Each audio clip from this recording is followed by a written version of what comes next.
আসসালামু আলাইকুম। কেমন আছেন সবাই? আশা করছি সবাই ভালো আছেন। আজকে হঠাৎ সন্ধ্যার সময় বউয়া খেতে ইচ্ছা করলো। তো বউয়া হচ্ছে আমাদের বিক্রমপুরের একটা ফেমাস খাবার। যারা বিক্রমপুরে থাকেন তারা অবশ্যই চিনেন। তো আজকে সেই রেসিপিটা আপনাদের সাথে শেয়ার করব। তো আমি প্রথমে পেঁয়াজ, রসুন, আদা, কাঁচামরিচ, আলু এগুলো সুন্দরভাবে কেটে নেব।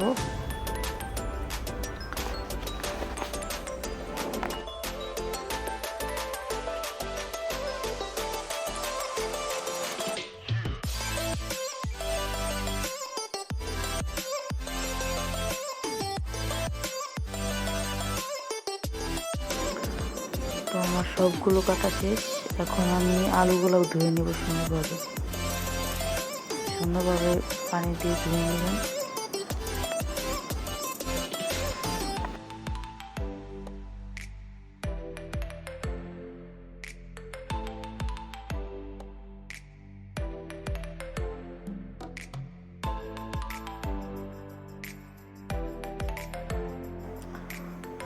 এখন আমি পেঁয়াজের আলুর খোসাগুলো ফেলে দিব ডাস্টবিনে, ময়লার বাক্সতে।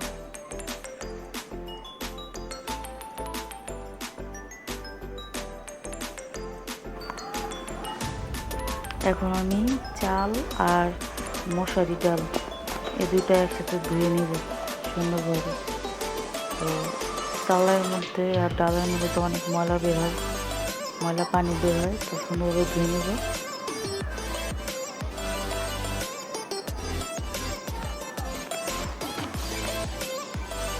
তো আমার ধোয়া শেষ চাল ডাল একসাথে।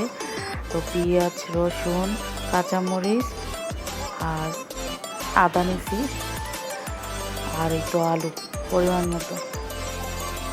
তো এখন গ্যাসটা অন করে দিলাম, কড়াইটা বসিয়ে দিলাম। আর আমার লাগবে তেজপাতা আর এলাচি, সেটা দিতে ভুলে গিয়েছিলাম। তো এখন কড়াইতে তেল দিয়ে দিব পরিমাণ মতো।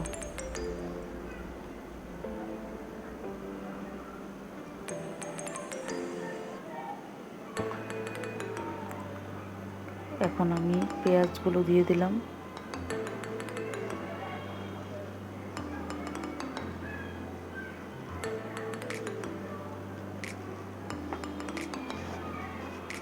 হালকা ভাজা করে নিতে হবে।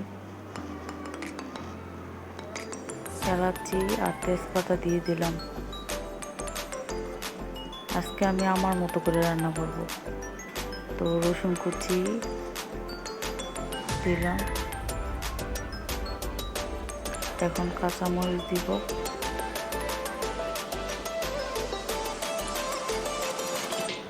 হালকা ভাজা করে নিতে হবে, বেশি ভাজা যাবে না। কাঁচামরিচগুলো দিয়ে দিলাম।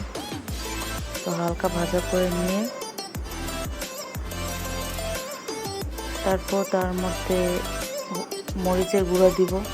যদি ঝাল পছন্দ করেন, আমি তো অনেক মরিচের গুঁড়া দিছি, কাঁচামরিচ দিছি, তো শুকনো মরিচ দিব। তো আমি ঝাল পছন্দ করি, যার কারণে একটু ঝাল বানাইতেছি। তো আপনারা ঝাল যদি কম পছন্দ করেন তাহলে মরিচের গুঁড়া না দিলেও চলবে। তো চাল ডাল একসাথে দিয়ে দিলাম, দিয়ে একটু সুন্দরভাবে মেশাতে হবে।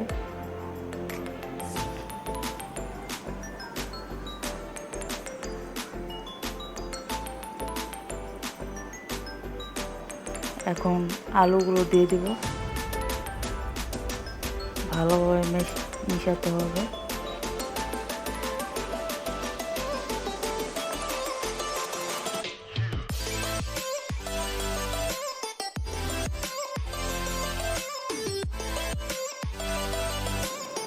এই এই যে যে আইটেমগুলো আমি দিলাম সেগুলো সবার ঘরেই থাকে। তো অনেক সময় ঘরে কিছু না থাকলে আপনারা ঝটপটে এগুলো রান্না করে খেতে পারেন।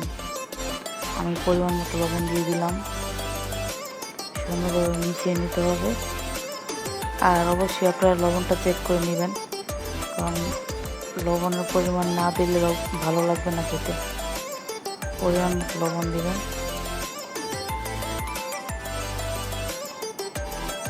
তারপর কিছুক্ষণ রেখে দিয়েছিলাম। তারপরে যখন দেখবেন নিচ দিয়া লেগে আসছে, তো আবার একটু নাড়াচাড়া করতে হবে।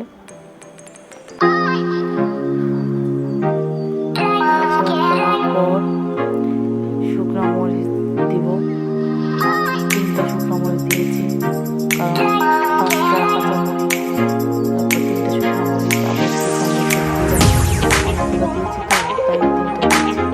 আপনারা চাইলে নাও দিতে পারেন শুকনো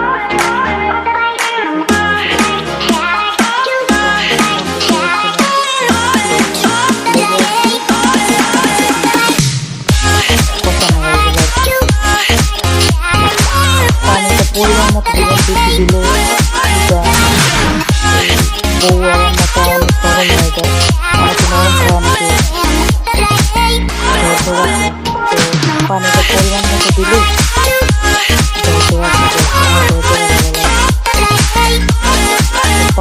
পানিটা হাতে 2 ইঞ্চি আছে না, আঙুর মধ্যে 2 ইঞ্চি দিব,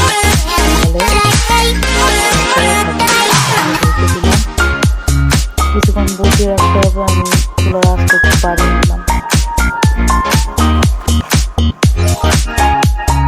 বলক আসা পর্যন্ত অপেক্ষা করি। তো বলক এসে বসে যখন উতলে আসবে তখন একটু সুন্দরভাবে নাড়াচাড়া করতে হবে। তারপরে ভাতটা চেক করবেন যে হয়েছে কিনা, হালকা চেক করবেন, রান্নাটা এখনো হয়নি, আরও বাকি আছে। না নাড়লে কিন্তু নিচ দিয়ে লেগে যেতে পারে, পোড়া লেগে যাবে।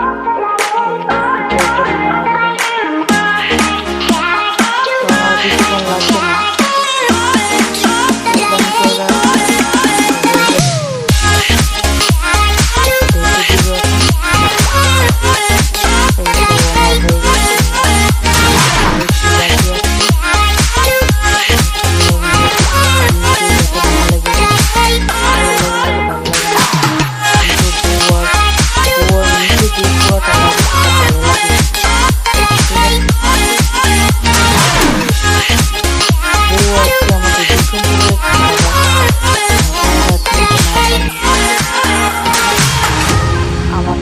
বাকি আছে, হয়নি এখনো, সুন্দর মতো রেখে দিব।